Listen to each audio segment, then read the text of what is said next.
So, the spoilers are out for My Hero Academia, Manga Chapter 329, and all I can say is this.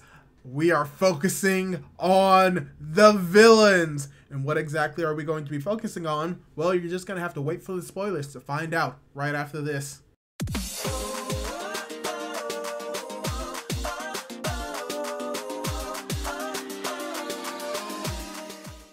Hey guys, how's it going? It is your boy, Manga Man Drew, and I'm here to talk about the spoilers for My Hero Academia Manga Chapter 329, titled The West Comes In at the Last Second. An overpowered and incredible one is here.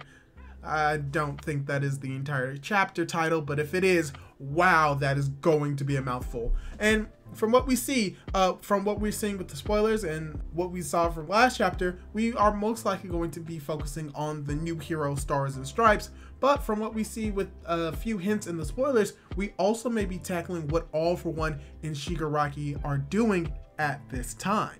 So before I go into the spoilers proper, I'd like to ask you, if you haven't done so, to subscribe to my YouTube channel. If you like to see the spoilers for My Hero Academia, this will be a great place to come. I try to post them whenever they come out, as well as I do reviews and discussions for the chapter when they officially release. So if that is something that you're interested in, subscribe to our YouTube channel. And with that, let's get right into the spoilers. To start off, we are going to have the text spoilers that starts with the first page is an illustration of Stars and Stripes with her cape swaying in the wind in a determined pose. So pretty much a continuation from last chapter and what we see later on in the spoilers. It isn't going to be more or less a flashback. Potentially it is, but at the very least, most likely, All For One is going to be dealing with the new hero coming to Japan, Star and Stripe. Next off, we have the chapter begins with All For One sitting on a throne surrounded by some nomus. He says that they were able to hide thanks to the other jailbreakers causing chaos and hindering police investigation. He says that successfully escaping was the short-term goal and getting one for all is the medium-term goal. Spinner is confused because he thought that was his ultimate goal, but All For One begins to say that throughout his long life, he has always been waiting for a chance, and he thinks it's getting closer. So from what we see with the spoilers, most likely All For One has a secondary goal besides just obtaining one for all. So it's going to be interesting to see where that goes. I do not think that we're going to see more of it in the spoilers, but I can't wait to see more of that established later on in the story involving All For One.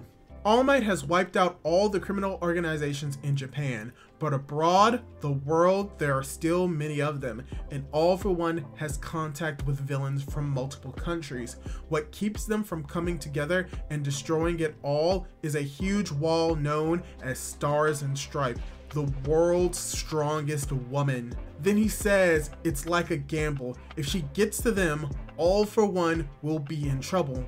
But if they are able to steal her quirk, they will have no problem from then on. Okay, so from what we see here, we get a little bit more understanding about how All For One has rooted his tendrils across the world, and we get a little bit more understanding about how the world outside of Japan works when it comes to its criminal organizations, and how Stars and Stripe is going to be playing a crucial role, not only for the takedown of All For One, or potentially for helping All For One. So it's gonna get very interesting to see what her quirk. So it's going to be very interesting to see what her quirk is and why it's so powerful. The next line of text spoilers state that All For One says that unlike the other villains, Spinner has so far only acted as his bodyguard, but things are about to change because there is something that only Spinner can do. Since he has a mutation quirk and has been discriminated for it his whole life, many people can relate to him and are willing to follow him through the shadows. Next, we see a poster of Spinner himself passed in the city, and on it is written, "Spinner is our spokesman." Some members of the Paranormal Liberation Front approach it and say that although Redestro has been captured, the seeds of liberation are still being planted. We see Skeptic talking to them on the phone, asking them to gather soldiers in order to turn the League of Villains into the faces of liberation, as Redestro wanted. We see some more posters saying the tragedy of Himiko Toga will keep repeating itself. And Toga herself also appears, drawn on a white background so we can't see where she is. Toya has also appeared in the forest. So from what we see here, all of the Paranormal Liberation Front, or specifically the OG League of Villain members that are free, are pretty much coming together as we see Spinner actually taking on a more important role in the story, being the new face for the Paranormal Liberation Front, specifically for mutation quirk users, as the fact that he has been discriminated against. So it's going to be very cool to see where this is going to be going, if not in this chapter, in the future, involving Spinner and his role, not just in the Paranormal Liberation Front, not just in the League of Villains, but in the entire story as a whole. And now the next line of text spoilers is very interesting. The focus shifts to Hawks and Genus. They're in the car talking about Star's arrival. They say that she is about to enter Japanese airspace, and as soon as she does, they intend to start discussing their strategies.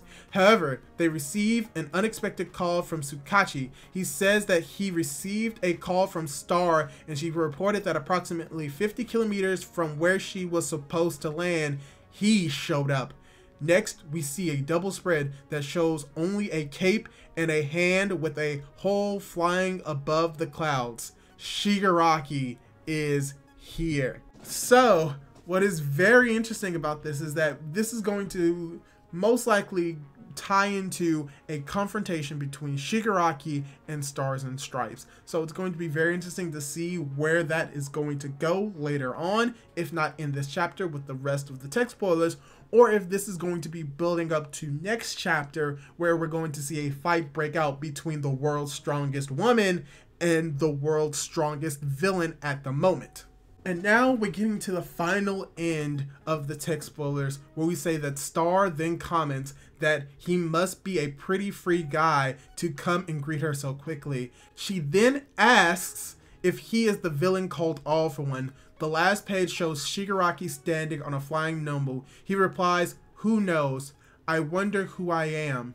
End of chapter. So yes, what I thought was going to happen is pretty much going to happen. We're most likely going to see the confrontation between Stars and Stripes and Shigaraki in the next chapter. And this is going to be very interesting because we don't know how long this fight could take.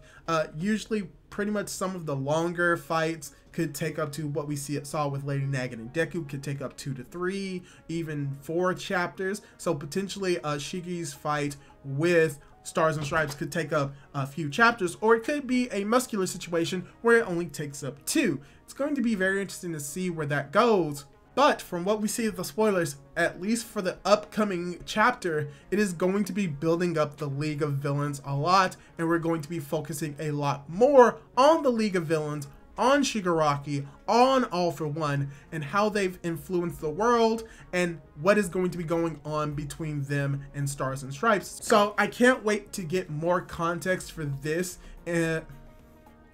when the chapter comes out proper with the translations and more images, so that we actually get to see what is actually going on. But right now, I'm very excited to see what is in store for us in this chapter and how it's going to build up to the next few chapters. So yeah, that's all the text spoilers as well as the image spoilers that hopefully I'm able to put up that I have right now. Hopefully you're able to get a lot of juicy information from the spoilers to help whet your appetite for when the actual chapter comes out.